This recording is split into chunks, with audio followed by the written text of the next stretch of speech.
Christopher Columbus is often introduced in history books as a bold navigator who changed the course of world history in 1492. He is portrayed as a man who sailed into the unknown, guided by faith, courage, and ambition, and discovered the New World. Yet this version of Columbus is increasingly questioned. Was he truly a heroic pioneer, or was he the beginning of one of history's greatest catastrophes? The answer depends not only on historical facts, but also on whose perspective we choose to value. Columbus did not discover America in the literal sense. Millions of people already lived there, with complex societies, cultures, and systems of knowledge. Nor was he the first European to reach the continent. The Vikings had arrived centuries earlier.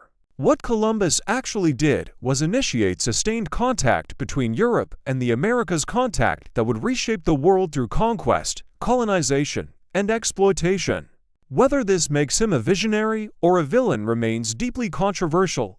Christopher Columbus was born in Genoa around 1451 into a modest family.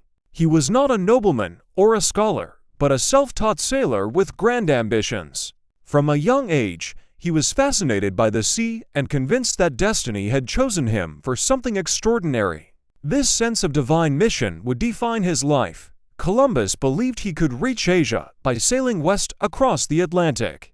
This idea was not entirely new, but Columbus miscalculated the size of the Earth and drastically underestimated the distance. Many scholars of his time rejected his proposal not because they thought the Earth was flat, but because they believed the journey was impractical.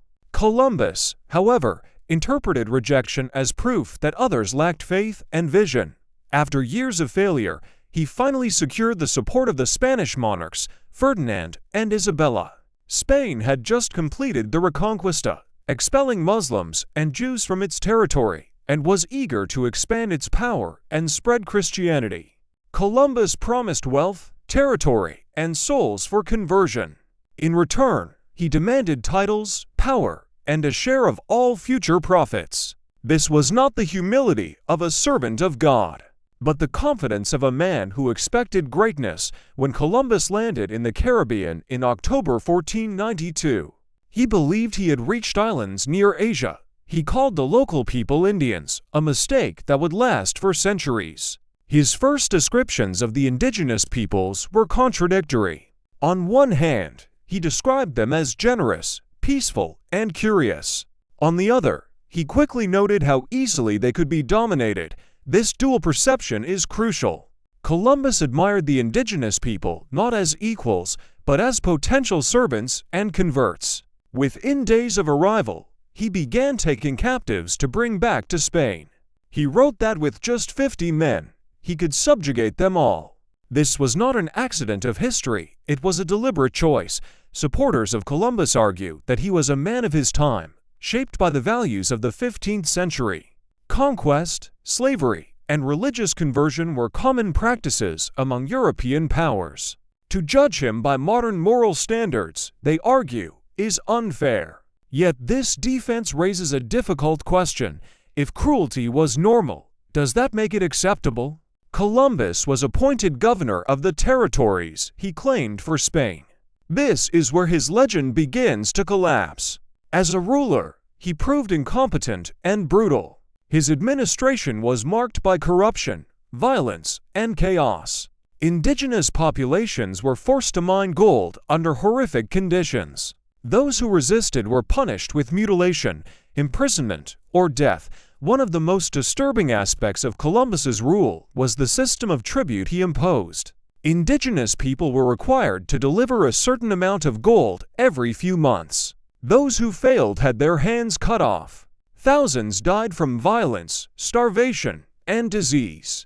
While Columbus did not cause the spread of European diseases intentionally, he showed little concern for the suffering they caused. Even the Spanish settlers complained about his leadership. Eventually, the crown sent an investigator, who arrested Columbus and sent him back to Spain in chains. This moment is rarely emphasized in traditional narratives, yet it reveals a critical truth. Columbus was not only cruel, but also ineffective. Columbus was a strong advocate of enslaving indigenous people.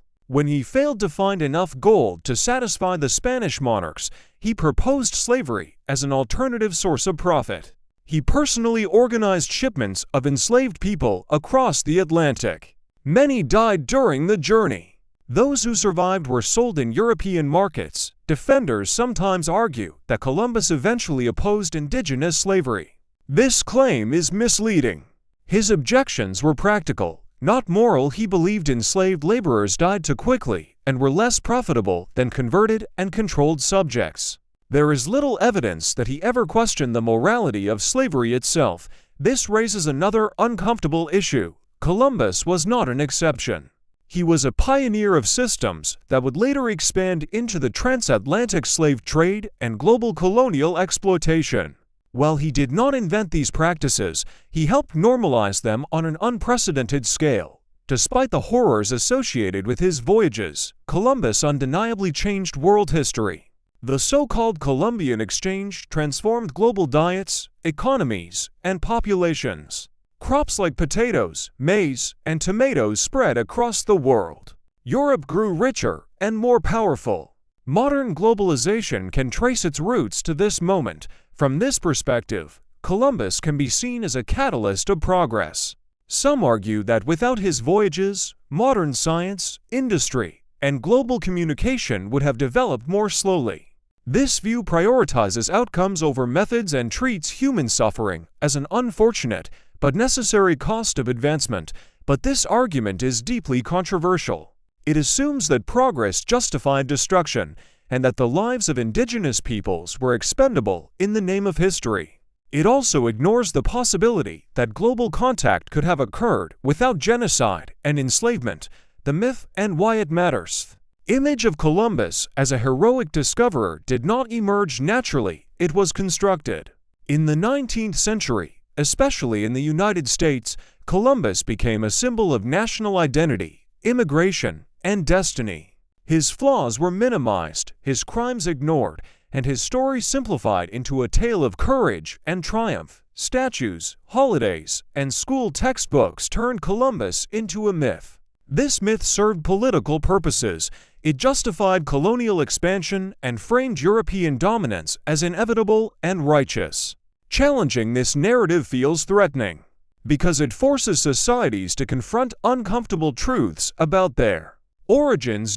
Critics of Columbus Day and monuments argue that honoring him glorifies violence and erases indigenous suffering. Supporters counter that removing his legacy is an attack on history and cultural heritage. At the heart of this debate lies a fundamental question: should historical recognition be based on impact, intention, or morality? Christopher Columbus was neither a simple hero nor a cartoon villain. He was ambitious, deeply religious, greedy, cruel, determined, and, in many ways, tragically limited. He believed God had chosen him, yet he caused immense suffering. He changed the world, yet failed to understand the people he encountered. He sought glory and achieved fame, but died still believing he had reached Asia. Perhaps the most controversial conclusion is this: Columbus matters less as a man than as a symbol. Debates about him are really debates about power, memory, and responsibility. Do we celebrate those who changed the world, regardless of how they did it? Or do we hold historical figures accountable, even if it destabilizes comforting narratives? In questioning Columbus, we are not rewriting history, we are finally reading it more honestly.